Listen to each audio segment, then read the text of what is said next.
بسم اللہ الرحمن الرحیم۔ مرنے کے بعد زندہ ہونا۔ سوال: مرنے کے بعد زندہ ہونے کا مطلب کیا ہے؟ جواب: مرنے کے بعد زندہ ہونے کا مطلب یہ ہے کہ قیامت کے دن جب زمین، آسمان، انسان اور فرشتے وغیرہ سب فنا ہو جائیں گے تو پھر خدائے تعالیٰ جب چاہے گا حضرت اسرافیل علیہ السلام کو زندہ فرمائے گا۔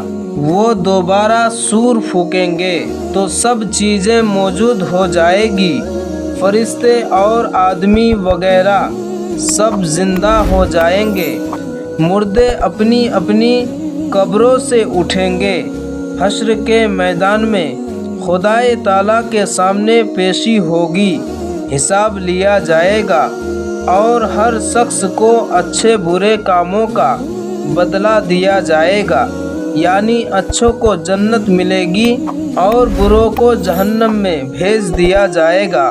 حساب اور جنت دوزخ حق ہے، ان کا انکار کرنے والا کافر ہے۔